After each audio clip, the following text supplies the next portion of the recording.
slowdown in the payoff of AI could tip the economy into recession. Apollo chief economist and partner Torsten Schlock joins us with more. Torsten, great to have you with us. So you're basically asking the question, what if it takes longer for this payoff to actually materialize? Or what if it doesn't happen? TSMC just printed its fifth straight record quarter. Net income up 77%. The data says AI demand at the factory gate is still alive, but the stock, along with the entire AI market, fell anyway. So, what's the story behind it? And more importantly, should you buy the dip right now? Look, if you're short on time, or you flat out refuse to take advice from a cartoon cat, here's the whole video in one line. The factory is not broken. The stock market is just repricing how long you'll have to wait to get paid. Those are two different meters. Retail keeps reading the wrong one. As a former corporate analyst, the one claim I'm going to prove is this.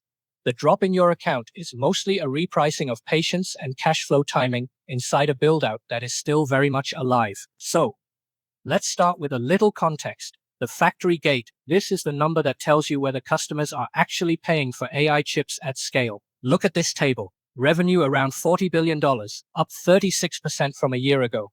Net income near $22 billion, up 77%. That's the fifth record quarter in a row. Gross margin 67.7%. And look at that row near the bottom.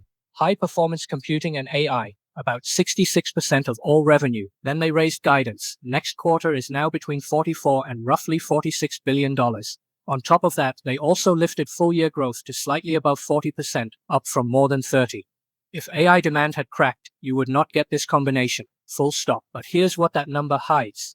Because if the factory is this healthy, why did the stock get hit? And the answer is the thing that decides whether you keep your money or donate it to a headline. Because the company also told you what it plans to spend. And spending is not the same as free bullishness. See these two bars? CapEx guidance jumped from about 52 to 56 billion, up to 60 to 64 billion. Take the midpoints and that's roughly an extra $8 billion of reinvestment in a single year. On top of that, an additional $100 billion Arizona commitment layered onto a multi-year US build. Now, back when I did this for a living at a Fortune 50 company, this was the line where the room split. Revenue can print records while near-term free cash flow gets tighter, because stocks don't discount applause, they discount cash. And that cash just got pushed further out in this story if you hold TSM, NVDA, AMD, Intel, SMH, SOX, or the Asia Semis complex. Pause the scroll. This next stretch is not theory. It is the gap between the income statement you just saw and the price you are living with. Look at the actual stock. Same week the company printed another record and raised the year. The shares got hit in Taipei, roughly 4.5% to 7% of damage depending on where you measured the session. That is not a rounding error on a quiet name. That is the market taking the punch bowl away from a winner. Zoom out one layer. The Asia chip basket is about 19% off its June peak. Memory names got treated worse, some cut roughly in half from their local highs even after huge year-to-date runs. So the pain on your screen is not a TSM-only tantrum. It is a sector-wide reset of how much people will pay for the next dollar of AI hardware growth. Here is the only frame that matters. The factory could be loud and green. The tape could also be red and impatient. But then there's this translation most retail accounts skip. Demand did not die on the print. The price of waiting and the comfort with near-term free cash flow after a bigger capex year did. TSM can still be up about 50% on the year and feel like a crash in your stomach. Those two facts live together. The year-to-date gain is why good news was not enough. The session dump is why your account feels broken.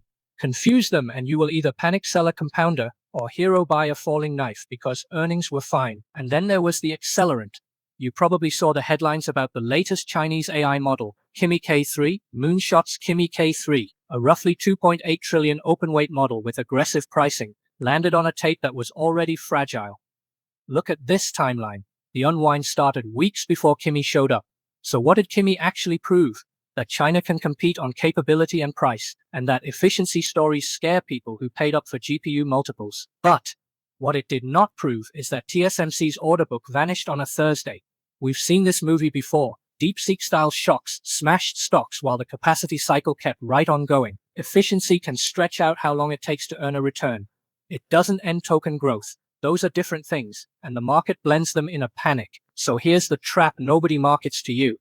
The actual trap is using trailing factory profits as a day trading signal, and confusing revenue speeding up with free cash flow showing up. The business can keep climbing while the market's comfort with near-term cash falls. because CapEx just stepped up. Price lives on that second curve until returns and guidance calm everyone down. And right now, if your process is TSMC beat, so buy calls on everything AI, that process is broken in this regime. Earnings confirmed the cycle. They did not hand you a bounce coupon. So before you decide anything, look at the tape the way a chart actually works, not the way a headline works. As of Friday the 17th, TSM closed at $398.37, down about 2.8% on the day. The session was messy. It gapped down hard. Looks like a classic gap and fade structure, not a clean reversal day. Volume ran about 1.3 times the 20-day average. Volatility is elevated. The data suggests a normal day can still swing $20. If you size like it's a 2% stock, the chart will humble you. Now the structure. The long-term uptrend is still intact, but the short-term trend is damaged. Price sits about 7% under the 20-day EMA near 428, and about 6% under the 50-day near 425. RSI has been grinding down into the high 30s, while MFI is weak near 31. MACD, stochastic and Bollinger position mix suggests that sellers have been in control. The move is extended short-term, and bounces can happen, but without proving the downswing is over. So what is likely this week? Not a prophecy, a base case from the structure. Path A. Highest respect, until broken. Digestion and probe. Price drops between roughly 386 and 410 to 420, while the market decides whether earnings plus CapEx got fully digested. Gap fill behavior and mean reversion toward the short MAs are possible because RSI and stochastic are washed out, but a bounce into 406 or 413 is resistance first, not a buy the dream signal. Path B. Failed support. Daily close under 384 to 386 with expanding volume opens a faster leg toward 363. That is where swing traders who bought the first red days get shaken out. Path C. Reclaim. Only if you get acceptance back above about 413 to 421, ideally reclaiming the 20 and 50-day zone, does the chart stop looking like a broken short-term trend. Until then, strength is a relief rally until proven otherwise. Now, the entry rules so you don't improvise on adrenaline, but remember, this is not financial advice. If you are long-term core, you do not need a perfect wick. You need a size you can live with if we tag 363. Scale only inside a pre-written band. For example, a third of the ad near the 386 to 390 zone if it holds on a closing basis. Another slice only if the week stabilizes back over 406. Never market buy a green spike into the 50-day just because RSI was oversold. If you are swing, weeks not years. Wait. Oversold is not a long signal while price is under the 20 and 50 and MACD is still falling. Prefer either a hold of 386 with a higher low and RSI turning up, stop under the swing low, or a cleaner break and hold back above 413 to 421. Mid-range stabs between 395 and 410 with no reclaim are where accounts pay the spread. If you are short-term, stand down or trade small defined risk only.